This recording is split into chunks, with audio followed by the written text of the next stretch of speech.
Hi friends, welcome to learning academy Kannada YouTube channel. ಮೊದಲ ಬಾರಿ ನಮ್ಮೊಂದು YouTube channel ನೋಡ್ತಾ ಇದ್ದರೆ ಅಥವಾ ಇಲ್ಲಿವರೆಗೂ ಸಬ್ಸ್ಕ್ರೈಬ್ ಮಾಡದೇ ಇದ್ದರೆ ಸಬ್ಸ್ಕ್ರೈಬ್ ಮಾಡಿ ಮತ್ತು ಸಪೋರ್ಟ್ ಮಾಡಿ ಅಂತ ಹೇಳ್ತಾ, ಇವತ್ತಿನ ಒಂದು ವಿಡಿಯೋ ಬಂದುಬಿಟ್ಟು KPTCL ಪವರ್ ಮ್ಯಾನ್ ನೇಮಕಾತಿ 2024 ಮೆಸ್ಕಾಂ ಪವರ್ ಮ್ಯಾನ್ 1:1 ರಿಸಲ್ಟ್ ಒಂದು ಅಪ್ಡೇಟ್ ಇವತ್ತಿನ ಒಂದು ವಿಡಿಯೋದಲ್ಲಿ ನಾವು ನೋಡ್ತಾ ಹೋಗೋಣ ಸ್ನೇಹಿತರೆ.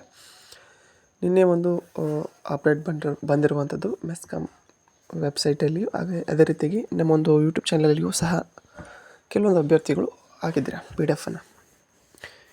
ಬಟ್ ಅದನ್ನು ನಾನು ನಿನ್ನೆ ನೋಡಿಲ್ಲ, ಆ ಒಂದು ಕಾರಣಕ್ಕಾಗಿ ವೀಡಿಯೋವನ್ನು ಮಾಡಿಲ್ಲ.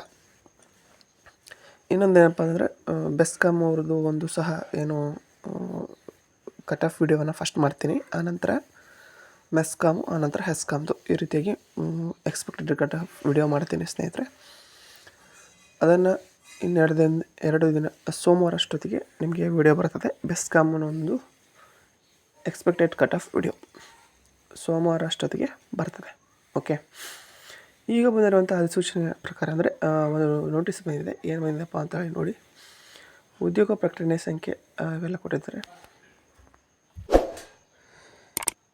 ಕಿರಿಯ ಪವರ್ ಮ್ಯಾನ್ ಅಂದರೆ ಮೆಸ್ಕಾಮ್ನಲ್ಲಿರುವಂತಹ ಕಿರಿಯ ಪವರ್ ಮ್ಯಾನ್ ಹುದ್ದೆಗೆ ನೇಮಕಾತಿ ಸಂಬಂಧಿಸಿದಂತೆ ದಿನಾಂಕ 27/5/2025ರಿಂದ 29/5/2025ರವರೆಗೆ ನಡೆಸಲಾದಂತಹ ಫಿಸಿಕಲ್ ಎಫಿಷಿಯನ್ಸಿ ಟೆಸ್ಟ್ ಅಥವಾ ಫಿಸಿಕಲ್ ಟೆಸ್ಟು, ಅದೇ ರೀತಿಯಾಗಿ PH ಕ್ಯಾಂಡಿಡೇಟ್ಗಳಿಗೆ ಮೆಡಿಕಲನ್ನು ನಡೆಸಿದರು. PH ಕ್ಯಾಂಡಿಡೇಟ್ ಮೆಡಿಕಲನ್ನು 18/11/2025ರಂದು ವಿಕ್ಟೋರಿಯಾ ಹಾಸ್ಪಿಟಲಲ್ಲಿ ನಡೆಸಿದರು.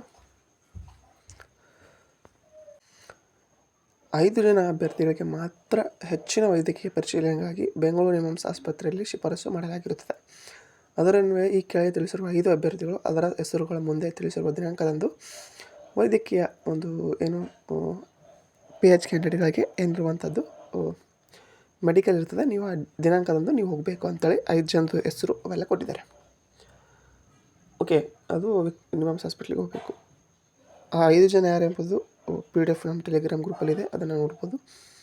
ಇದರಲ್ಲಿ ಏನಪ್ಪ ಅಂತಂದರೆ, ಇದರಲ್ಲಿ PH ಕ್ಯಾಂಡಿಡೇಟ್ಗೆ ಮೊದಲು ಒಂದು ನೋಟಿಸ್ ಬಂದಿತ್ತು, 1-2 ತಿಂಗಳ ಹಿಂದೆ ಸೆಪ್ಟೆಂಬರಲ್ಲಿ. ಏನಪ್ಪ ಅಂದರೆ ಮೆಸ್ಕಾಂ ಅಭ್ಯರ್ಥಿಗಳದ್ದು ಸರಿಸುಮಾರು 20ರಿಂದ 30 ಜನ ಇದ್ದರು. ಅದು ವೆಬ್ಸೈಟಲ್ಲೂ ಸಹ ಇರ್ಬೋದು, ಇನ್ನೂ ನೀವು ನೋಡ್ಬೋದು. ಹೋಗಿ ವೆಬ್ಸೈಟಲ್ಲಿ ಇಲ್ಲ ಅಂತಂದರೆ ನಮ್ಮೊಂದು ಯೂಟ್ಯೂಬ್ ಚಾನಲಲ್ಲಿ ನಾವು ವಿಡಿಯೋ ಮಾಡಿದ್ವಿ.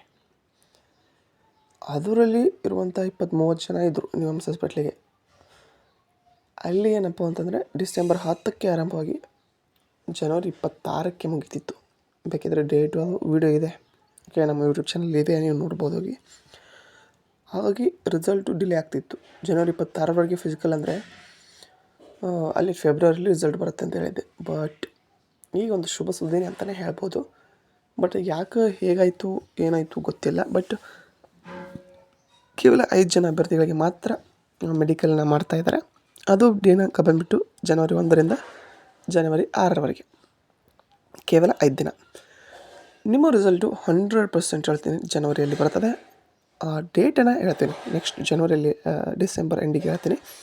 ಬಟ್ ರಿಸಲ್ಟ್ ಮೊದಲು ಫೆಬ್ರವರಿ ಅಂತ ಹೇಳಿದ್ದೆ, ನಿಮ್ಮ ರಿಸಲ್ಟು ಬಂದುಬಿಟ್ಟು ಈಗ ಜನವರಿಯಲ್ಲಿ ಬರ್ತದೆ ಸ್ನೇಹಿತರೆ.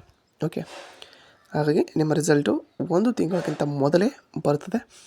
ಇದೊಂದು ಒಳ್ಳೆಯದೇ ಅಂತ ಹೇಳ್ಬೋದು. ಬಟ್ ಯಾಕೆ ಇಷ್ಟು ಜನ ಕಡಿಮೆ ಆದರೂ ಅಂತಲೂ ಅದು ಗೊತ್ತಿಲ್ಲ. ಬಟ್ ಉಳಿದಂಥ ಎಲ್ಲ ಕಾಯ್ತಿರುವಂಥ ಅಭ್ಯರ್ಥಿಗಳಿಗೆ, ಮೆಸ್ಕಾಂ ಅಭ್ಯರ್ಥಿಗಳಿಗೆ ಇದೊಂದು ಶುಭ ಸುದ್ದಿ. ಇದು ಇವತ್ತಿನ ವಿಡಿಯೋ ಆಗಿತ್ತು. ವಿಡಿಯೋ ಇಷ್ಟ ಆದರೆ ಲೈಕ್ ಮಾಡಿ, ಶೇರ್ ಮಾಡಿ ಮತ್ತು ತಪ್ಪದೆ ಸಬ್ಸ್ಕ್ರೈಬ್ ಮಾಡಿ ಅಂತ ಹೇಳಿದೆ. ವಿಡಿಯೋ ಇಷ್ಟಕ್ಕಾಗಿ ಧನ್ಯವಾದ. ನೆಕ್ಸ್ಟು ನಾನು ಕಟ್ ಆಫ್ ವಿಡಿಯೋ ಮಾಡ್ತೀನಿ, ವೇಟ್ ಮಾಡಿ ಸ್ನೇಹಿತರೆ. 2-3 ದಿನ, 2ರಿಂದ 3 ದಿನ ವೇಟ್ ಮಾಡಿ, ನಾನು ಖಂಡಿತವಾಗಿಯೂ ಮಾಡ್ತೀನಿ. Okay, thank you for watching.